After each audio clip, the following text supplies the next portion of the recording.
What's up, Rangers? Welcome sa panibagong episode ng Blue Ranger Vlogs dito sa ating channel. At ako yung Blue Ranger na laging kakabay sa pag-review ng mga motorsiklong kaibigan ninyo. At nandito pa rin ako sa Yamaha Kawit. Dito yan sa may Tabon 1. Ang address ay nandiyan sa screen ninyo, okay? At ang ating re-review sa araw na ito, Yamaha Aerox na merong ABS. So, kung bago ka lang sa channel ito, hit mo naman yung like and subscribe button para laging update sa ating mga videos. Let's go!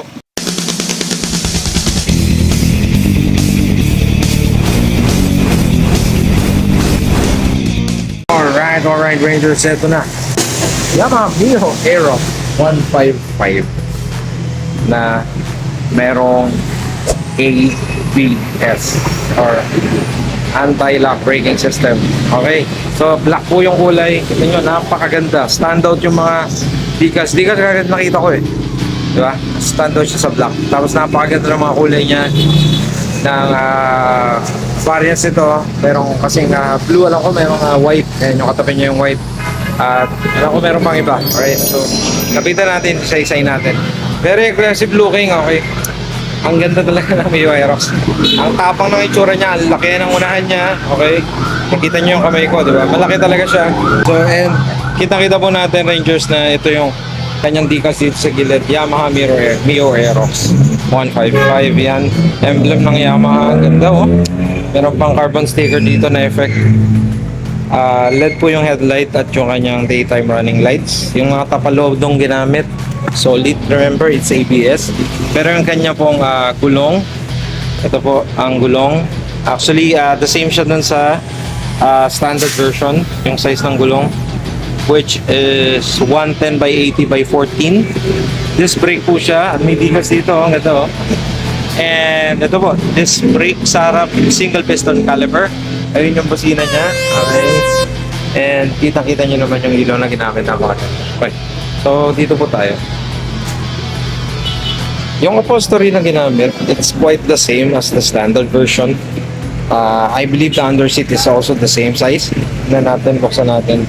Ayan, may kita natin dito. Ayan, napakalalim po. Kasya po yung full face helmet. Basta yung brand ay maliit lang. Depende po yan sa inyong type or brand. Pero napaka-spacious po niyan. Napaka-spacious. Alright, so remember, before we forget, ito po yung Yamaha Y Connect. Meron pa rin po yung Aerox nito na may ABS. Alright. And yung kambucho, napakaganda. Ganda ng ginamit. Yung design, napa-complement siya doon sa itsura ng unit. And ito po yung sukat ng gulong sa likod. 110 by 70 by 14. Mas maliit siya ng konti, pero malaki pa rin yan. Dual shock absorber, walang baso. Left and right turn signal sa likod. Valve pa po yan. Right? Napalodo, lagyan ng plate number. Right? And ito yung kanyang radiator. Napakaganda nito. Dahil generous yung space dito. Para sa malalaking paa, sakto-sakto yan, di ba? And yung tangke niya rito, roughly 4 hanggang 5 liters. Tapos meron siyang keyless na po ito. Tandaan natin. So yung on, open, on and off, push yan. So fuel and seat yan. Yan siya. Tapos ito naman, yung kanyang digital panel. Super sa ganda. Wow. And then ito yung kanyang pinduto sa likod. Hazard 2. So, meron siyang hazard. Then meron siyang kill switch. Meron siyang push button, electric button, electric start. Alright, dito sa kaliwa, meron siyang high and low beam. Then meron siyang left and right signals at horn. Ang ganda nito. Probably isa sa magaganda. Wow, nakakabilib talaga si Yamaha. Ganyan dito sa kabilang side. Nakakatuwa. Ayan, no. Talagang head turner to pag nakikita ko sa kalsada. Napakaganda, napakabangis. Ang liquid cooled. Okay, 155, mayroong VVA. Ang VVA is a variable valve actuation, which means na atak sa dulo, mga duluhan. Okay, matulin pa rin siya dun. So sa simula ay mabagal pero may tumutulin din. Ang gusto ko rito, pinaka gusto ko rito makapalang gulong. It's for the balance, mas madaling bumalanse kapag malaki, makapal. May side stand kill switch, digital panel.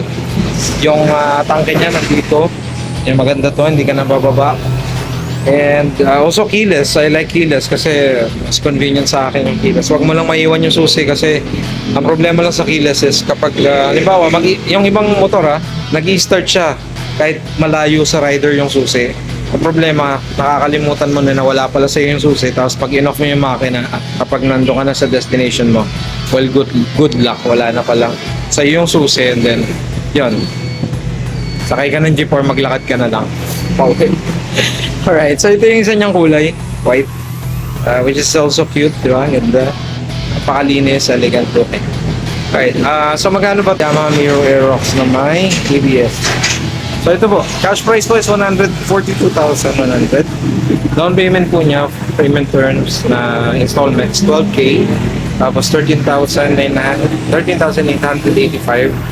sa 12 months. 8,962 sa 12 months. 24 months rather, at 6,235 sa 36 months. Okay, so Rangers, lamang maraming salamat and one more final look Rangers, maraming salamat sa mga nanood. Okay, babalikan ko po kayo. And there you have it Rangers, ano ba ang nagustuhan mo sa Yamaha Aerox S? Comment down below, ganda ng kulay niya, no? Napakaganda. Kaya pag-usapan natin below. Kung may mga nakalimutan ako, comment mo lang dyan. Sigurado may na yung ating usapan. Again, ride safe and stay safe Rangers. Thank you. Goodbye.